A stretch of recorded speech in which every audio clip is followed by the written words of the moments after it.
What's going on, guys? Liam here, and it's time to go over round 16 and give my predictions for this shortened round of the NRL season in this great year of 2023. Best year of rugby league I can remember in a very, very long time. So even, so many hidings, so many close games. It's been crazy. We've even had a draw this year. How crazy.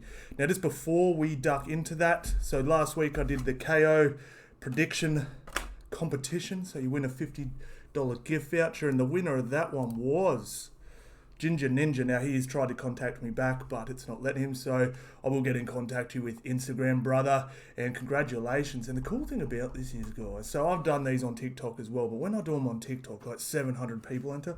Only 29 people entered this time, guys, so pretty good chances of winning. So make sure you subscribe, guys, because, man, as I keep getting these things come in from TikTok, I'm going to give them away to you guys. You know what I'm saying? I don't need no gift vouchers. I don't need the money and prizes they give me for shouting out their brands. I'm going to give it to you guys. So I don't need it. You guys can have it. I want to see how good you guys are at punting. All right. So now, I'm not going to lie. I'm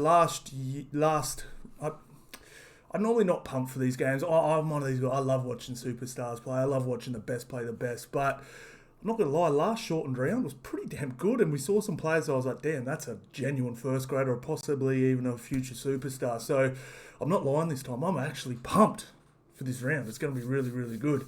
And obviously a lot of superstars missing out on spots, which usually means they carve up.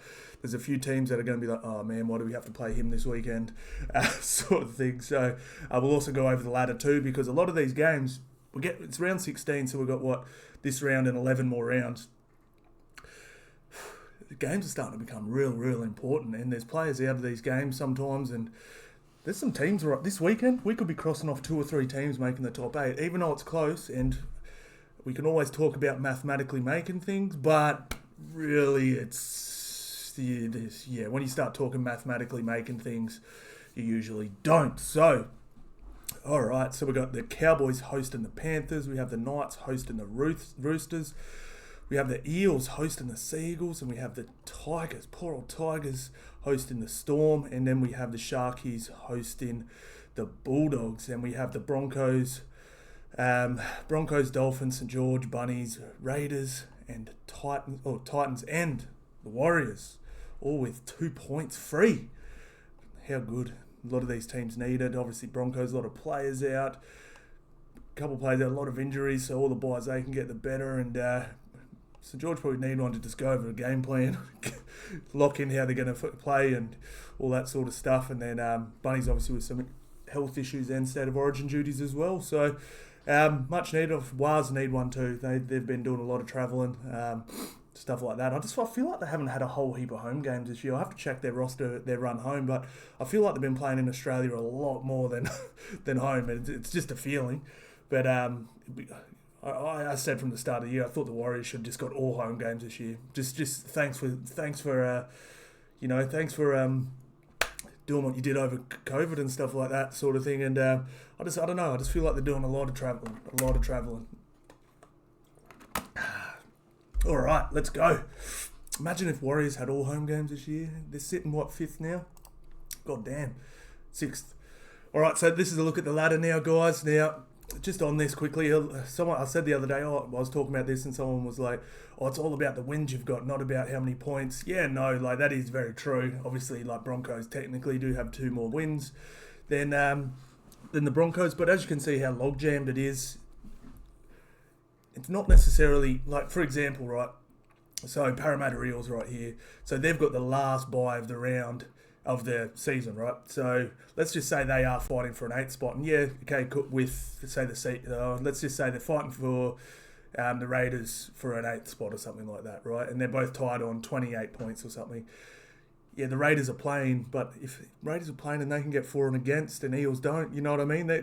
Playing can actually be better than having a bye sometimes, because Penrith, they've got Broncos have a few more buys up their sleeve, but Panthers, if they just win the games that Broncos get the bye anyway, then their for and against is just going to get better, and they're going to gap the Broncos there. So, You know, like, it's already quite big, and I don't think that will come into play. But you get what I'm saying. Like, Broncos, like, yeah, we get the 2 points this weekend. Panthers have to play. Panthers win by 40. they gap the Broncos here. So I'm still going on points because I genuinely think that for and against could play a pretty big part in. For and against here could play a pretty big part on where teams finish this year. We see a lot of log jams. You know, Melbourne and Seagulls are the only two teams that aren't sort of tied for some sort of position. You know what I mean? And this 18 points can, you know, decide whether you make the top 4 or not, whether you get a home final or not, stuff like that, whether you make the 8 or not, sort of thing. So Seagulls throw a little bit of spanner in the works here because they had a draw, so they got the 1 point. but yeah, so some big games for this weekend. Obviously, I've said pretty much from after game 2 on, if you're not up here, if you're not like 12's as low as you want to be, but if you're not like 11th up, it's going to be so hard to make the top 8 now. And these top 4 are playing finals this year. I'm not saying they're going to be top 4 necessarily, but these teams are playing finals. I mean, Sharkies, I'll give them an 85% chance of playing finals. They've a few hiccups lately, but still a very strong side. These are the only 3 spots I really see vulnerable. And the way these two teams are playing, the Warriors and the Raiders, they could lock up spots here pretty damn easily. So a lot of these teams could really be fighting for this spot right here. That's how crazy. That's how crazy the season is right now. It could be legit. Like last year, it was a lot of teams fighting for those last spots, especially the Broncos falling off at the end of the year. But we're getting into serious times now. And you know, Parramatta got hot at the moment. You know, we've got teams dipping out, but most of these teams are playing pretty damn good footy, sort of thing. So for these teams to win more games, that's the thing too. Like someone said the other day, doggies are only, what'd they say, three wins out of the 8. Okay, yep, they are. But that means out of the 11, 12 rounds left or whatever it is, they're going to have to win 3 more games than these teams. It's not like if they win 3 games, they're in the top 8. They have to say in 10 rounds, they'll have to win 8. They have to hope that these teams only win 5. So it's hard to win 8 games, and then it's, you know, then you're also hoping that these teams only do 5. You know what I mean? It's harder than people think. People look at this and go, oh, we're only a certain amount of points out. Ooh, yeah, you are, but you're running out of time. You're starting to run out of time now, and we're only a couple rounds away from there being less than 10 games, and then it becomes close to impossible because these teams here are going to win plenty of games this year. All right, let's get into the games. Now, I haven't made my picks yet, guys. I'm going to do them on the fly with you because without superstars in, this is really a round of testing your depth. We're going to see some depth on display. So quite often the better teams win anyway because good teams normally have really good depth. Sorry, guys, I had someone knock on my door. I had to go handle it. All right, so yeah, so this is probably going to be a more battle of depth than anything. However, Cowboys do get some players back, and I just went through the team list before, and they're pretty damn good still. Like, we've still got Edwards versus Drinkwater. We've still got Felt here. We've still got Taruva. You want to hear something crazy about Taruva and how safe he's been? Teams have been attacking him and kicking to his side more because they don't want to kick to To'o. Do you know he's made less errors this year out of the whole season than Selwyn Cobbo and Reece Walsh made in their last game? It's insane. He's so safe. He's got the silkiest hands. It's actually unbelievable. Like he's been getting bombed, and he just doesn't make errors. It's absolutely insane. And this is what I mean when finding new depth. I mean, he wasn't in the first grade team this year, and man, Penrith have some depth. Oh, you don't have Stephen Crichton. Oh, here's Tyron Peachy. You know, like, oh, Luazard. Oh, here's Salmon. You know, it's actually pretty crazy. Yeah, oh no, Yayo. No, yo, he's Eisenhuth sort of thing, and pretty damn solid still, man. I mean, Zach Hoskins is a quality player too, and Eisenhuth, he's similar build. He's actually got a real, like, he plays prop normally when he comes in for Penrith, but he's got a real nice ball as well. Like, yo, probably doesn't have the IQ, game IQ. He might have a personal IQ really high, but he doesn't probably have the game IQ of Isaiah Yeo, but not many players do, so you can't really knock him there. But still a pretty damn solid team looking through it. And I will be just going through team lists in a little bit more depth than normal because I obviously didn't do team list Tuesday, guys. But look at this, big Jason Taumalolo back. and actually named in the start run on team, so that's huge for them. His go forward's massive as well, sort of thing. And we've still got Hess here, we've still got Jake Granville, still got McLean. This has still got Neem on the bench. God damn, it's still a really good team. And this kid here, Velamy. So bad at pronouncing names. He was gun. I might be wrong, but I think on his debut game last State of Origin, I think he might have run for the most metres in the comp, or it was damn close. He ran for well over 200 metres. He was a gun. And Zach Laybutt, I was actually pretty impressed with him too. He looked handy. He actually looked better than Val the week before, was awful. And then I was like, damn, Laybutt outplayed Val Holmes, god damn. So still a lot of quality depth here. Now, just on this game, guys, this is huge for the Cowboys. This is, I just mentioned it before, this is do or die for them. This is, look, again, if they get stuck on 14 points here, Panthers go up there and roll them, take the 2 points and bounce. They're going to be sitting on 14th. A lot of these teams are getting buys. Like, a lot of the teams above them, like Roosters are playing this weekend, so they might not, but they're playing each other. So one of these teams is going to gap them 2 points. Bye. These two teams are playing, so and then bye. They're going to be gapped. There's going to be a pretty damn solid gap between them and the top 8 after this. So for me, straight up, this is a must win for the Cowboys. Like, this is actually must win. I've run the red line through the Dragons. I've run the red line through the Tigers. Last week, I ran the red line through the Doggies, because even if they win this weekend, which they're playing Cronulla, they're just too far out. Like, they're not going to win that many more games than these good quality teams up here. So, the Cowboys this weekend could become that 4th team to get crossed off this list, and which is nuts because they were 4 points away from making a grand final last year. A lot of people saying Parramatta fell off this year. They're pushing up into the 8 at least. Cowboys, if they lose this weekend, they would have to be damn close to the biggest disappointments of the year. And it sucks because I really like the Cowboys. I think they're really good, but that's disappointing. People had them winning the comp. Like, because before pre-season, everyone does their who's going to win the comp sort of thing, and no one picks the team that won the year before. Everyone picks someone new. It was all Roosters and all Cowboys, and 12th and 14th. It's pretty damn nuts, man. It's pretty damn nuts. So this is a huge game for the Cowboys. This is close to must win. So let's have a look at the team stats, and this is where it's going to get tough for them. And look at this form guide. Geez, when was this? Oh, that's right. That's when. So they played. You know what was funny about this game? So Penrith. This was Penrith's reserve grade team. They rested their whole team. Literally their whole team, 1 to 17. I thought the Panthers were reserve grade. Like this, they won handily, but there was points in this game where Penrith were on top. You know what I mean? Like just 8-minute periods, 10-minute periods. But there was a few little 5 to 10-minute periods where Panthers looked pretty damn good against them, and they got shredded on the edges a little bit. But this was a full strength Cowboys team rolling against a reserve grade team, sort of thing. So. And we look at the form guide. Cowboys, they've hit a little bit of form. 3 from 5 is fine. If they win 6 of the next 10, that they're going to be right up there. But again, another loss, and they're just back to where they started almost, and they're back down to 3 from. It's going to be tough. And look at these Panthers win. They've found that other gear, and I think they have another gear, which is crazy. Obviously pretty lucky to have, Salmon and Cogger in there. But Cogger, the thing with Penrith, and the thing I've said about Penrith and why they're so good is it's these guys here that lay the platform, and their line speed, and they just don't give you any metres. And then these guys have to kick it to this guy here, and then he just sprints back 35 metres, and then he sprints and does another 10. Then To'o normally comes in, then Tago comes in, and then they're over halfway again, like that. It's just relentless.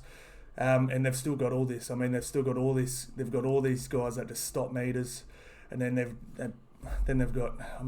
They're missing To'o, but you know what I mean. They've still got guys who can make plenty of meters from the back. It's just, and then Spencer Lenu comes on with all that, and this Lindsay Smith guy's been damn brilliant too. So this is still a tall task for Penrith for the Cowboys. It really is.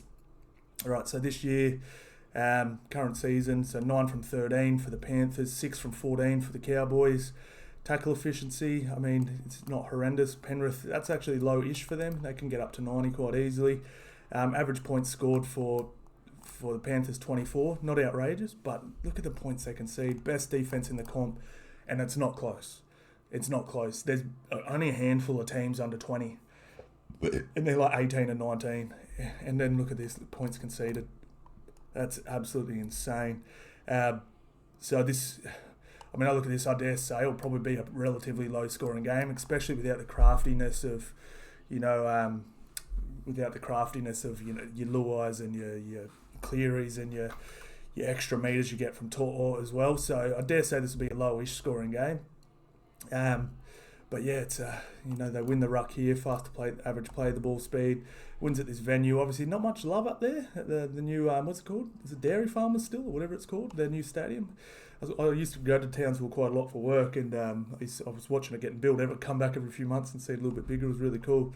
But yeah, it's a little fortress for them. It's a pretty solid win rate, but this is a tall task. Let's have a look. We'll get some try scorers for us too. I'll do a try scorer from each team in each game as well. So so first we'll go. Where's the Cowboys? Cowboys.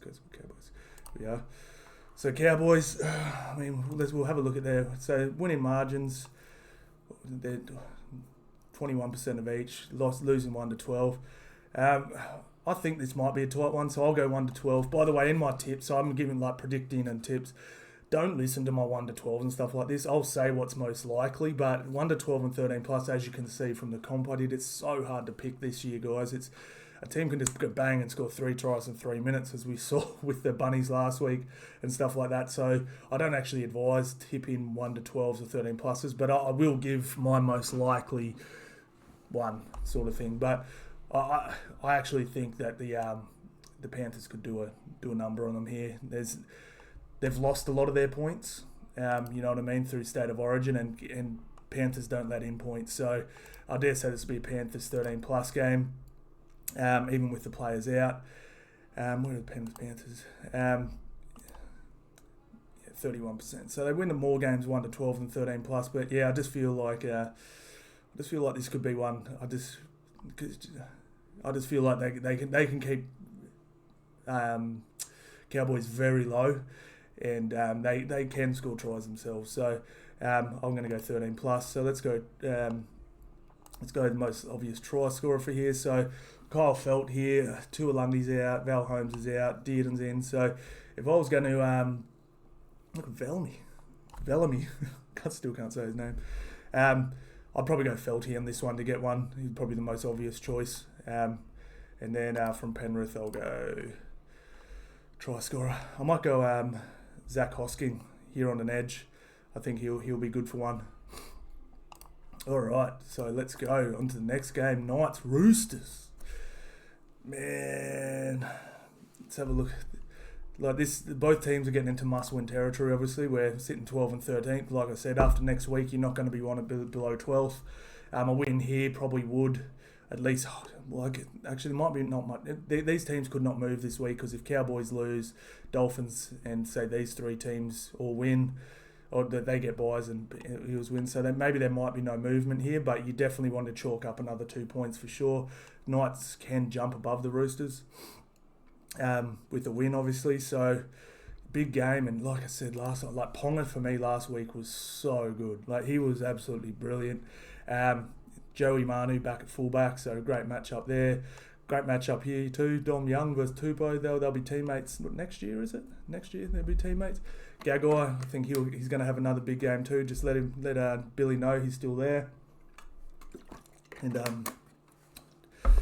then yeah, it gets ugly. It's talking about Cowboys possibly being the biggest disappointment this year. Jesus Christ, this has to be a close second. This is and this team is just, they've named Nat Butcher in a prop. Jared Reed-Hargraves, doing his thing, but Turpin, Jesus Christ. I don't know what's up with Angus. We know he had his problems, but he barely, and we have to give him time. And I'm not giving him rubbish. I'm happy to give him time, but he doesn't even look like a first grader at the moment. He's way off. This dude was probably the best second rower a few years ago. I don't think many people would argue with me and say, no, I don't know, like, and I'd happily go, okay, well, if he's not first, is he second or third? And most people will go, yeah, of course, he's second or third. But he barely. So yeah, he's obviously had whatever happened with him in the off season. I don't like to get into their lives, but he looks way off. Yeah, it's crazy. And then Nat Butcher's just not a prop. So the Saifidi brothers as well. You know, Leo Thompson's been strong. This could get ugly. This could get ugly for the Roosters. And again, it's not 100%. Like, they're not quite at Cowboys territory yet, but this is pretty damn close to a must-win for both these teams. It's one of those ones you really want to win and you really don't want to lose, sort of thing. So big ramifications in this game. All right, so last time these guys played was last year. This was when Roosters were flying, and this is what people forget. People were going, the Roosters haven't been good for a few years. I'm like, I don't know if people remember their run to the finals last year, and they got beaten by the Bunnies in the semi-final. That's not like bad. You know what I mean? They were really hot last year, and it's been a massive fall off. And Knights got them earlier in the year. This is when they were struggling with a lot of injuries. But look at these form guides. Jesus Christ. I mean, Roosters 1 of their last 5. It's horrendous. And Knights 2 of their last 5. So Roosters have 1 extra win than them. Obviously, Knights have a draw here. So they're pretty much similar. And the Knights really pushed the Broncos last week, to be fair. They were really good last week against the Broncos, and it took a crazy hectic flick pass from Mann to Reynolds to get that one. Completion rate 75, not great, but Roosters worse. They've just, the amount of times I've just seen them drop the ball cold has just been insane. Tackle efficiency, both 88%. Now we get to the good stuff. Average points scored for the Knights, 21. Average points conceded, 24. That's horrendous, but Roosters are worse.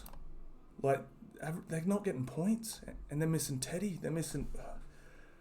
Jesus Christ, man! This is bad. This is really bad. We might see some points here, eh? I usually say if these add up to over close to 50 or 45 up, yeah, I usually go overs. So yeah, I'll be looking at overs possibly for this one, but we'll check it on multi-hub as well. Play the ball speeds, both pretty decent. Wins at this venue, so this is at Knights home ground, obviously. Pretty solid, but damn, Roosters love playing in Newcastle. God damn. All right, so let's have a little look at margins. So we'll go the Roosters first. Where are they? So we'll go margins first. So 1 to 12. So. Yeah, I'm Newcastle Knights. Most of their wins 1 to 12. I'm going to go Newcastle 1 to 12. 1 to 12 on that one. Try scorers. Greg Marju's not playing. He got dropped for missing the team bus. Frizzell's not playing. How's Greg Marju in here twice? I'm going to go Dom Young. And from the Roosters, I think Tupou will get one. Let's have a little look, though. He hasn't been playing much, so his stats.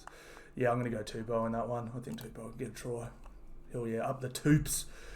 All right, now we're on this game. This is for a top 8 spot, essentially. So, Seagulls win. They'll stay in the top 8. These guys all have buys, so, and, you know, they probably won't move up, but they'll cement their spot in the 8th and gap a few of these teams. But if Parramatta win, they jump them in, and Parramatta with a better for and against than some of these, they're all probably going to get wins, so they probably will just move up 1 spot if they win. So, pretty, you know, it's nice to know you're above this green line. You know, like, I know there's not a huge amount of difference, but you know, the longer you can stay in this green line here, the better, sort of thing. You feel more comfortable knowing you're in the top 8. Less media pressure, all that sort of stuff as well.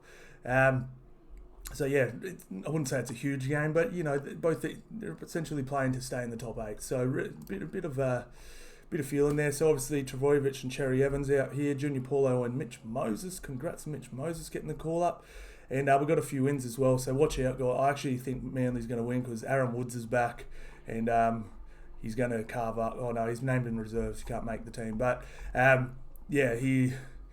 I've looked at both these teams too, and you're like, they are significantly weakened, but a few players back for both these teams.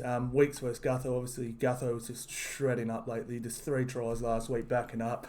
So solid under the high ball. It was pretty funny. A lot of people were like, Burton last week. I'm like, Gutho doesn't drop Burton bombs. But Gutho's probably the one guy you feel so confident with under the Burton bomb. He's so damn good at it. He gets a few handling errors throughout the year, but they're more, he'll be pushing up and someone throws an offload and a terrible offload and he drops it. He's so solid under the high balls. It's actually nuts.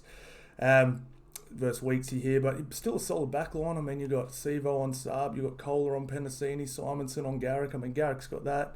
Sean Russell, you know what I mean? It's solid, man. And then we've got 2 locks playing 5'8", so Ryan Madison locked in the 6 spot, which is pretty crazy. And then we have RC Vert, he's playing his dad, Jakey Arthur. Hope he has a big game. That'll be cool. I was really impressed with this kid last week. His stat, like everyone was talking about Mitch Moses' stats, and that's why he got picked. This guy's stats on debut were almost the same. He was damn good. Was that Dylan Brown? Who? He got more touches than Dylan Brown. It was with both hands on multiple occasions, 5 touches. So yeah, this was. He was pretty damn impressive. Now, I do find it strange Madison's there. I mean, Cartwright's literally played in the halves his career, I'd probably go, and I wouldn't be surprised if they change this, that Cartwright goes in here and Madison either comes in at on the edge there, sort of thing, because Cartwright is genuinely handy with the ball. Like he's got a beautiful cutout ball. He's got a great short ball both ways. He can pass both ways really well. So I found that a little strange. Ryan Madison is handy too, but his ball playing's more short ball playing. Like he'll come to the line and just bang someone through a hole, whereas like Bryce Cartwright can throw a cutout ball, man. Like he's handy, super handy. Both great offloaders too.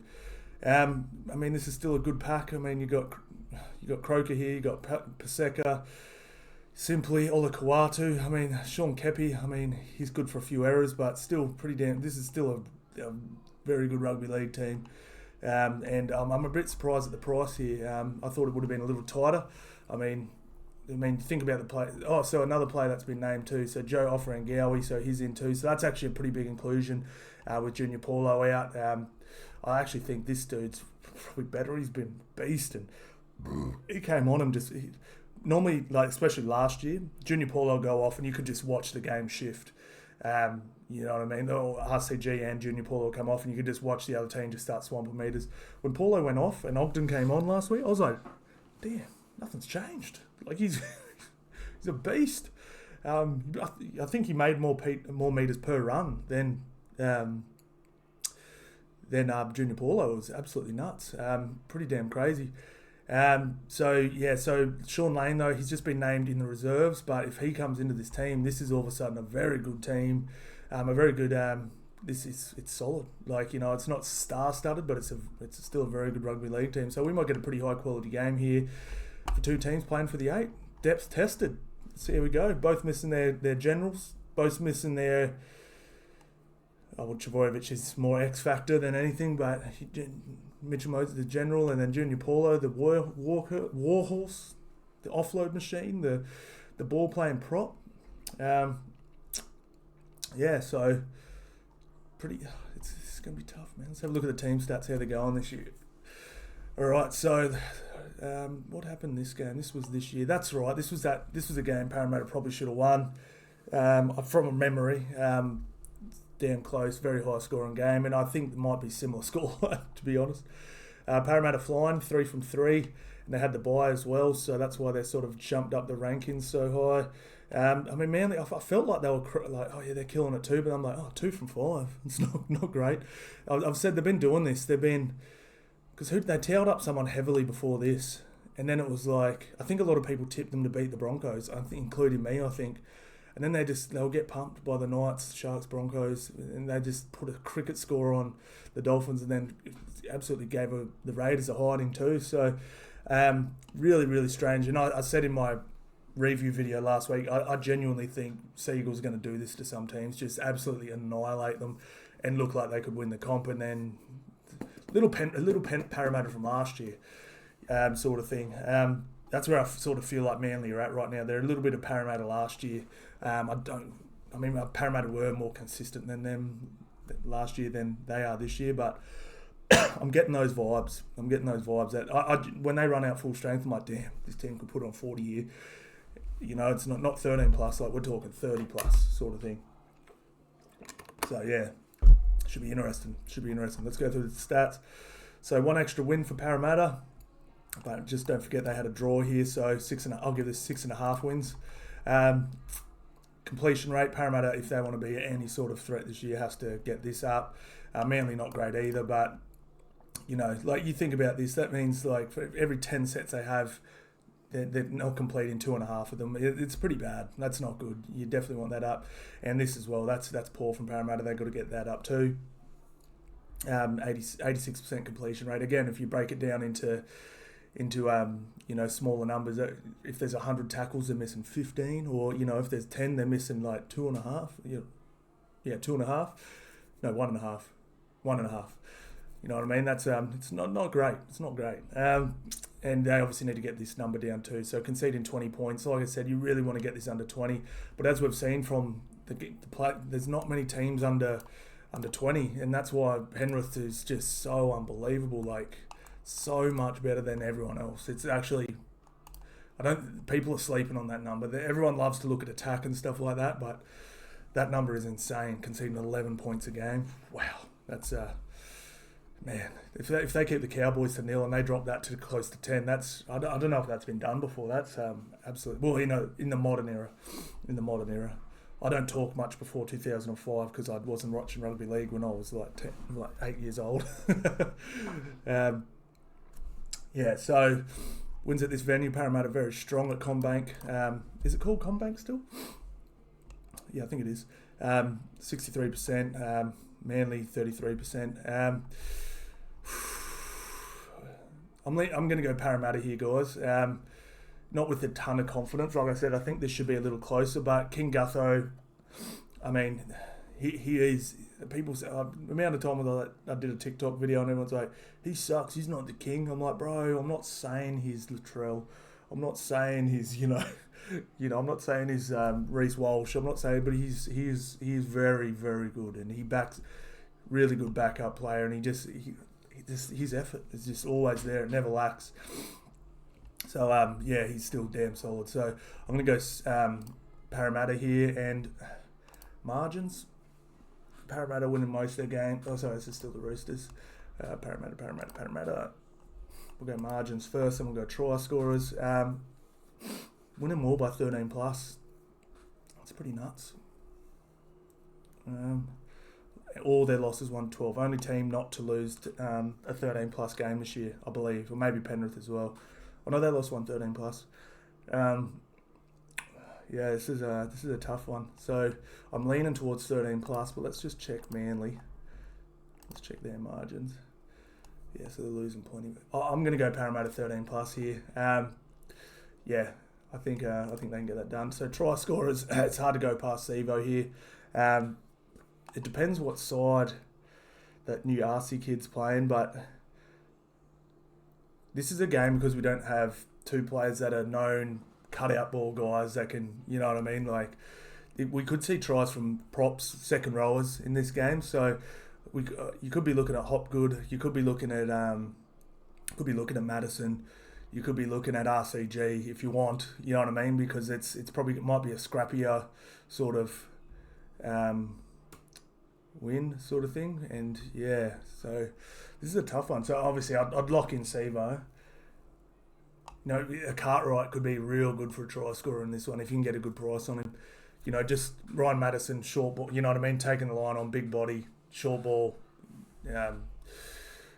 He goes over, something like that. Or the RC on the other side, sort of thing. So I don't know how these guys are going to line up. So I wouldn't really go with that. But so I'll lock in Sevo. But just so you know, I'd be looking at when they see how they actually line up 100% right before the game and go, you know what I mean? Let's say Madison is coming on at 6 and he's playing on the left.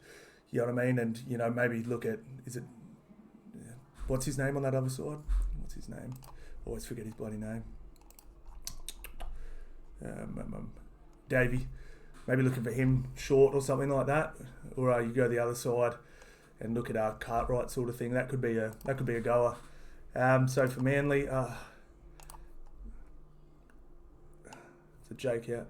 I think Ruben could get one this one. I hit Saab last week. I picked Saab, hit him. But I reckon Garrett could be good for one. And obviously I think Saab could be good for one as well. So I'll be looking at those two. If you can get a good price for Kohler too, that's not a bad one either. But yeah, so we'll go Parramatta 13 plus, Saab to score, Sevo to score would be my actual picks. Tigers Storm, poor old Tigers, man. Appy, broken jaw. Luke Brooks, hamstring. And then Big Stefano coming into State of Origin. Congratulations, brother. He's been low-key, been flying under the radar, and he's a really good player.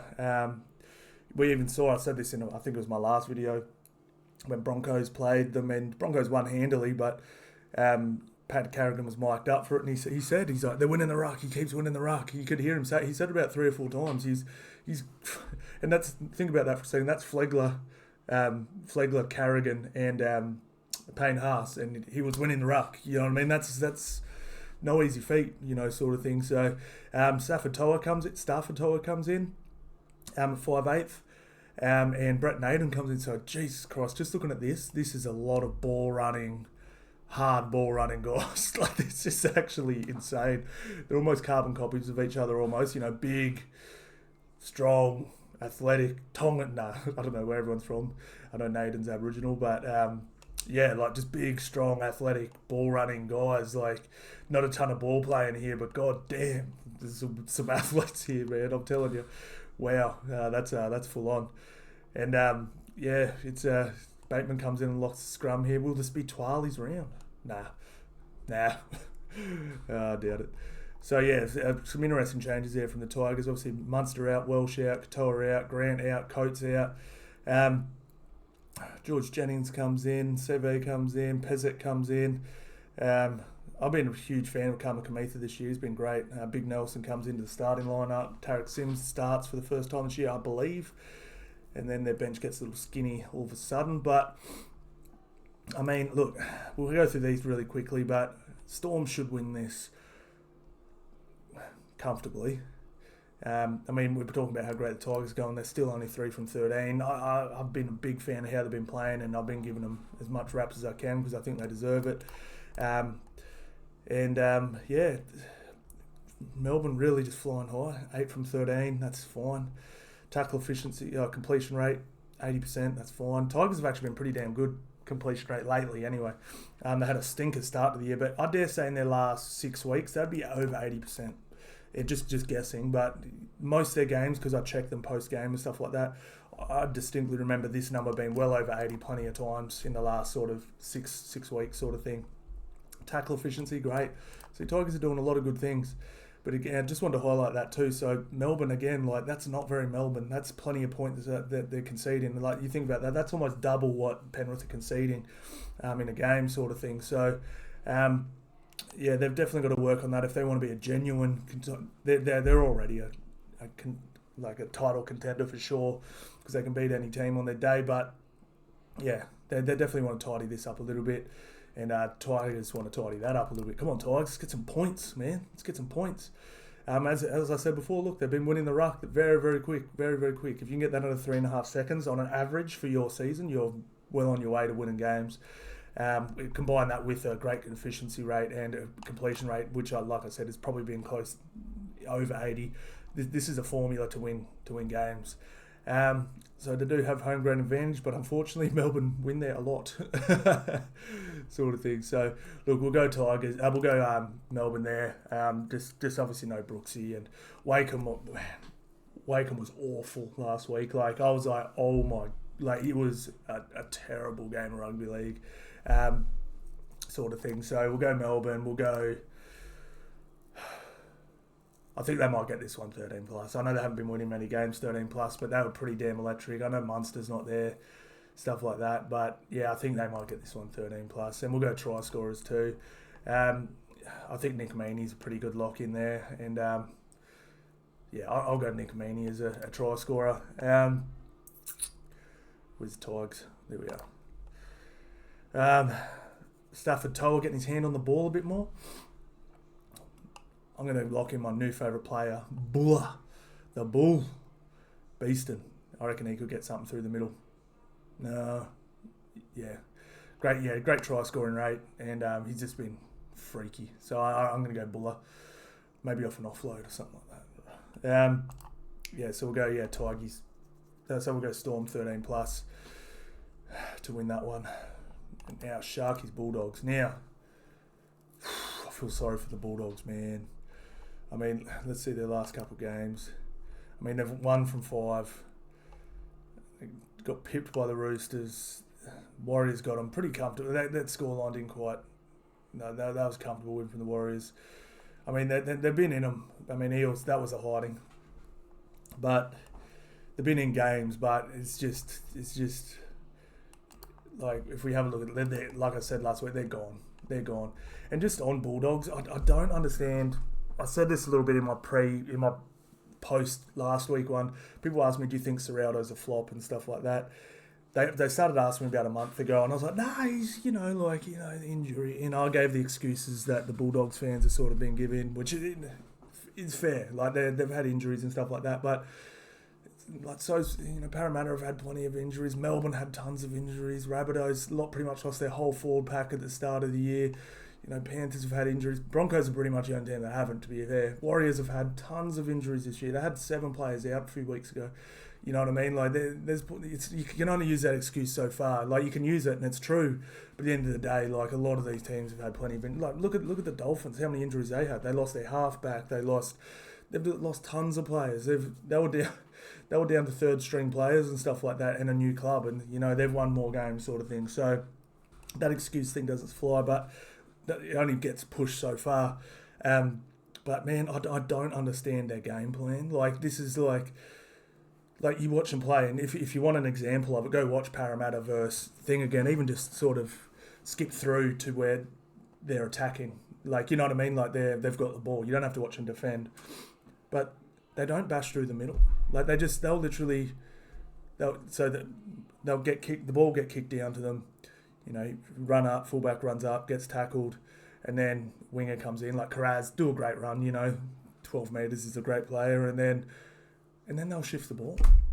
I'm like, what are you doing? Like, and then they'll shift it to the left, right, and they'll get mowed down. And it sort of looks exciting. It looks like a half chance, but they'll get run down, and then they'll kick the ball, and then they'll shift right, and then they'll get mowed down, and then all of a sudden they're kicking the ball from like well inside the 40, and then Parramatta just runs the ball up to get to almost halfway, and then they just keep doing that. I'm like, you got to bash through the middle before you shift. It's the oldest thing in the book. You have to earn the right to shift. They don't earn the right to shift. They're just trying to pass around teams. And like I said this before, I mean, Serraldo will make a great Fijian Sevens rugby coach, because that's how they play. That bang, shift. But there's 7 players on the park. You can shift. You can't pass around teams in the NRL. Like, I don't get what he's doing. Like, he came from Penrith, who laid the blueprint on how to win games. Warriors, Jake Webster took that and went, all right, that works. Dallin, Montoya, all these guys bashing through the middle, and then Fanua Blake are fresh, and they just stop dudes on defense, and it works. Look where they're sitting. Like, I don't get. I found it strange, and I don't know if he is trying to do something different here. But I remember when he got hired, they're like, "Oh, you're going to bring a lot of Penrith's strategies in." He's like, "Nah, we're going to be doing our own thing. We're going to be doing our own thing here, guys. We're not copy and pasting what Penrith are doing. We're our own team. We're going to do things different." Bro, do what they're doing, because what you're doing is not working. And one other massive flaw I saw in their game, and Parramatta highlighted it in their first. So I don't know if you guys remember. So they were actually pretty damn good the first few games, and they were very competitive. And they've been competitive. I'm not saying they're a horrible team or anything like that, but I don't know if you remember, but Reid Marnie, the first 4 or 5 games of the season, was like brilliant. Like, he was so good. And then they played Parramatta, and Parramatta literally, and this was a little bit, I think it was a little bit of, he's an ex-player, so I'll run at him. But it was, I actually, now I look at it, I think it was a strategy, because they obviously know Reid Marnie better than anyone. Came through there, played there, went to the grand final with him, all that sort of stuff. He would know how many minutes that, when he dips off after how many tackles he made. Every single time they had a chance, they just ran straight at Marnie, ran at Marnie for 2 reasons. Number one, he's tiny, so you're probably going to win the collision and get to your front. And 2, like, do you know how hard it is to make a tackle when you're that small? Like, when say Payne Haas has to make a tackle, someone runs into him, boom, He like falls on when they go down. Reid Marnie literally has to try as hard as he can to get someone to the ground. So if he has to do that 30, 40 times in the first half, or, you know, at least plus 25, you can't tell me he's going to be a sharp out of dummy half. Like, you just can't. And it showed. Like, in the first game Parramatta did it to him, he was a shell of himself in that second half. And number one, his defence started to fall off massively. He started to fall off tackles. And two, he wasn't running out of dummy half anymore. He was completely incapacitated. And it was actually brilliant. And I've seen a few teams do it since. And then last week, Parramatta did it again. Reid Marnie got absolutely trampled in that game. Sevo he'd get the ball, you'd watch him, he'd look, and he'd literally, if Marnie was straight ahead of him, he'd run straight. If Marnie was down the line a little bit, he'd just sprint on an angle straight at Marnie. Bang, bang, bang, bang, bang. They attacked. And then he had no juice in that second half. He plenty of effort in the first, but he was completely out of gas. So unfortunately for him, he's got Will Kennedy, big body, Katoa, big body, Ramian, big body, Talakai, big body, Mulatalo, that are going to be doing exactly the same thing this week. And oh my God, like because they're going to watch the tape and they're going to be like, oh, that's how, you know what I mean? Obviously, they're a little smarter than me, and they're going to go, oh, if you just bash him for 40 minutes and he can't do anything in the second half because he's got no juice left. Yeah, they're going to have to work on that. Unfortunately for Reid, like at Parramatta, I felt like, you know, you had Paulo there, you had RCG, you had Oregon Kafusi there as well. I feel like they did a better job of hiding him a little bit in the line, and he provided great line. He shut out the line when he needed to and stuff like that, and he did make plenty of tackles, but I do feel like they hid him a little bit better, and or at least he had more help in tackles, you know, like Junior Paulo's just tearing dudes down, and RCG shooting off line, smacking blokes one-on-one and stuff like that, but he can't hide here. Like, this is Pangai's a good player, but you know what I mean, he goes off at some point in time, and then you've got guys that are pretty new. I will give this guy a rap too, this Khalid Rajib. If I said your name wrong, brother, I apologise, but he was great. He was really, really good. I enjoyed watching him play when he came on against Parramatta. A lot of energy. So I don't know if he can come on and take some minutes for Reid, just to give him a break. Just to give him a damn break. So maybe he can come. I don't know if it was a tactic or a strategy, but Reid came off at the end of the game last week. I don't know if it was he was just gassed. Like, this is what I'm saying, guys. Reid got pulled out of that game.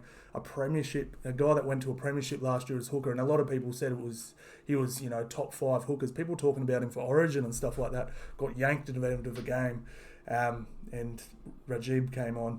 So I don't know if they need to maybe give him a little rest, maybe at the start of the second half, end of the first, middle, whatever, and then someone come on and just play a bit, and then maybe Reid can come back on. Because a fresh Reid Marnie's a dangerous Reid Marnie, but yeah, they really. I remember I'd never seen it. Obviously, watching all Parramatta's games, I never saw Reid Marnie come off the park ever, and yeah, obviously they've found something there, and maybe, you know, I think some hookers can play 80 minutes, but maybe Reid can't. Maybe he could at Parramatta and he can't at the Bulldogs, sort of thing, because it really does go down to people go, oh well, he can't play 80 minutes. Well, you can. It just depends how the game is. If there's heaps of penalties, if there's, you know what I mean, if your forwards are doing a lot of the heavy lifting, if you're, you know what I mean, it depends how you have to play. There's games where, I don't know if you remember the Kiwis playing Australia in the final, like, that game was so fast. Brandon Smith was out of gas after 15 minutes because the ball didn't leave. It stayed in play. It was just end, tackle speed, line speed, all this crazy stuff. He was gone after 15 minutes. He was putting his hand up going, get me off, because it was so fast. So, yeah, maybe they do just need someone on the bench. Well, maybe that's why he is there on the bench to come in for him, sort of thing. But yeah, it's a tactic there, and oh my God, this is going to be nasty.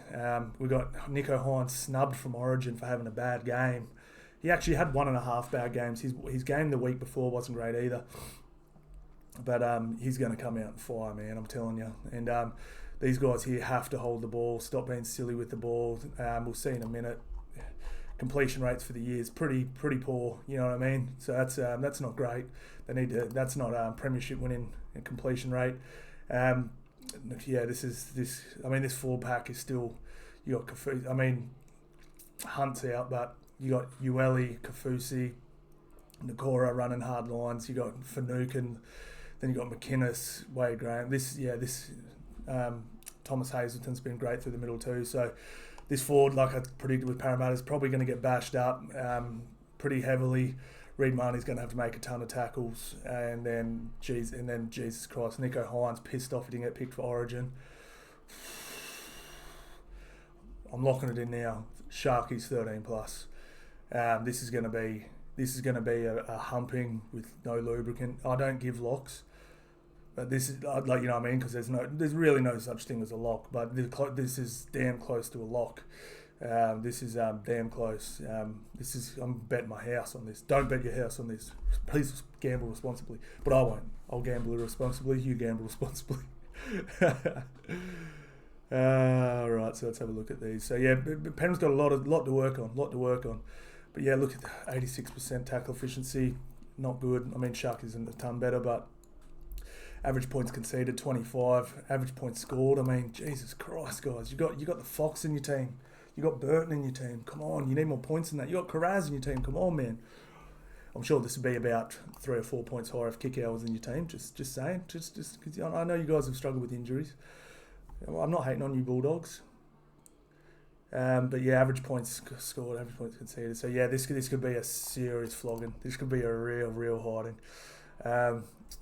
Yeah, Sharkies, like winning the ruck as well.